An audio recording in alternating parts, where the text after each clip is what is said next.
پیٹ میں گیس کیوں بنتی ہے، ہم گیس خارج کیوں کرتے ہیں، کوئی ایسا طریقہ ہے جس سے ہم پیٹ کی گیس سے چھٹکارا حاصل کر سکیں؟ اگر آپ کو یہ مسئلہ ہے تو یہ ویڈیو آپ کے لیے، اس میں آپ کو اس کا جواب ضرور ملے گا۔ بسم اللہ الرحمن الرحیم۔ میرا نام ڈاکٹر عمیر ہے، میں ایک ڈاکٹر فارماسسٹ ہوں۔ اگر آپ نے ابھی تک میرا چینل سبسکرائب نہیں کیا تو سب سے پہلے میرا چینل سبسکرائب کر لیں، آپ کو آنے والی انفارمیٹیو ویڈیو ٹائم سے ملے گی۔ آج ہم جس ٹاپک پر بات کریں گے بہت ہی اہم ٹاپک ہے۔ ہر تیسرے بندے کا پیٹ آج کل خراب ہے، گیس بن رہی ہے، کانسٹیپیشن ہو رہی ہے اور بہت ساری کمپلیکیشن ہوتی ہیں۔ آج ہم سب سے پہلے ڈسکس کریں گے کہ پیٹ میں گیس بنتی کیوں ہے۔ اس کے دو میجر ریزنز ہیں۔ یہ قدرتی عمل ہے جس کے ذریعے گیس بنتی ہے۔ سب سے پہلا جو عمل ہے، ہم منہ کے ذریعے کوئی بھی چیز کھاتے ہیں یا سمپل ہم پانی ہی پیتے ہیں تو جب ہم سپ لینے کے لیے منہ کھولتے ہیں تو ہوا اندر جاتی ہے، وہ ہمارے اسٹمک میں جا کے اپنا گیس کی شکل اختیار کر لیتی ہے۔ اور دوسرا طریقہ جو ہے، وہ مائکرو آرگینزم جو ہمارے اسٹمک میں ہوتے ہیں وہ ہمارے کھانے کو ہیلپ کرنے میں ہماری مدد کرتے ہیں۔ وہ اس پروسیس کے دوران، جو ڈائجیشن کا پروسیس ہے، اس کے دوران وہ اس کے گیس پروڈیوس ہوتی ہے، اور وہ گیس، یہ دو طریقے ہوتے ہیں جس سے بنتی ہے۔ اب یہ گیس اس میں کتنی قسم کی ہوتی ہیں؟ اس میں جو جان لیوا تو بہت ساری، اس کا اگر ہم پراپر طریقے سے نہ علاج کریں تو یہ جان لیوا بھی ہو سکتی ہیں۔ اس میں ہائیڈروجن سلفیٹ، یہ ایک ظالم گیس ہے۔ یہ آپ کو میں بتاتا ہوں ظالم کیوں ہے، کہ اس کی وجہ سے بدبو بہت زیادہ پھیلتی ہے۔ یہ 1% ہوتی ہے اور باقی 99% جو ہے وہ اس میں کاربن ڈائی آکسائڈ ہوتی ہے، نائٹروجن ہوتی ہے اور آکسیجن ہوتی ہے۔ یہ اس میں اسمیل نہیں ہوتی۔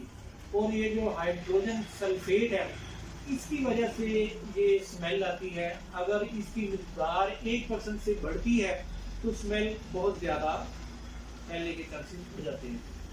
اب ہائیڈروجن سلفیٹ جو ہے، یہ بہت سی ایسی خوراک ہے جس کے کھانے سے ہائیڈروجن سلفیٹ بڑھ سکتی ہے، جس میں وہ خوراک، وہ ڈائٹ جس میں سلفیٹ زیادہ ہوتا ہے، جس میں سلفیٹ کنٹیننگ بہت زیادہ ہے، جیسے پیاز ہے، لہسن ہے، ادرک ہے۔ اگر ہم ان چیزوں کا استعمال زیادہ کرتے ہیں تو اگر ہم ڈکار بھی لیتے ہیں تو اس سے بھی ہمیں منہ سے بھی اسمیل آتی ہے، اور اگر قدرتی عمل کے طور پہ ہماری جو گیس خارج ہوتی ہے تو اس میں بھی بہت زیادہ اسمیل ہوتی ہے۔ گیس جو ہے، ہمارے 10 سے 15 دفعہ ایک بندہ نارمل گیس خارج کرتا ہے، وہ چاہے ڈکار کی صورت میں ہو جائے یا فارٹنگ، جس کو ہم گیس خارج کرنا کھانے والی جگہ سے کہتے ہیں، اس کو ہم فارٹنگ بولتے ہیں۔ یا تو منہ کے ذریعے یا فارٹنگ کے ذریعے دن میں 10 سے 15 دفعہ بندہ اپنی گیس خارج کرتا ہے۔ اور وہ کون سی ایسی چیزیں ہیں جس سے کھانے سے ہمارا یہ مسئلہ؟ سب سے پہلے اس میں جو ہے، وہ لوگ جو لیکٹوز انٹالرنس ہیں، ان کو دودھ کی بنی ہوئی چیزیں جلدی ہضم نہیں ہوتی۔ اس میں ہمارا دہی کا استعمال ہے، گھی کا استعمال ہے، چیز کا استعمال ہے۔ وہ ایسی چیزیں جو دودھ سے بنی ہوئی ہیں وہ ان کو ہضم نہیں ہوتی، اس کی وجہ سے بھی گیس بنتی ہے۔ اور وہ بہت ساری ایسی چیزیں جو کاربوہائیڈریٹ کمپلیکس ہے، جن میں کاربوہائیڈریٹ کی مقدار زیادہ ہے، وہ بھی جلدی ہضم نہیں ہوتی، تو اس کی وجہ سے بھی گیس زیادہ بنتی ہے۔ اور ہر بندے کی نیچر ڈفرینٹ ہوتی ہے، کسی کو جو ہے زیادہ گیس بنتی ہے اور اس کی ریزن یہ ہے کہ اس کا اسٹمک اس چیز کو ایکسیپٹ نہیں کر رہا ہوتا اور اس کو جلدی ہضم نہیں کر رہا ہوتا ہے، اس کی وجہ سے یہ مسئلہ بنتا ہے۔ موسٹ امپورٹنٹ یہ ہے کہ یہ دالیں اور سبزیاں اور اس میں کمپلیکس کاربوہائیڈریٹ ہے، ان کے استعمال سے اگر ہم اس کو اچھی طرح چبا کے استعمال نہیں کرتے، اس کو ہم اچھی طرح ہمارا اسٹمک ڈائجسٹ نہیں کرتا، تو اس سے یہ ہمارا ایشو زیادہ بڑھتا ہے۔ جس کو ایسڈ ریفلیکس ہے، جس کے آلریڈی اسٹمک ڈسٹرب ہے اور اس کو جلن ہوتی ہے، اس سے بھی اس کے چانسز بڑھنے کے زیادہ ہو سکتے ہیں۔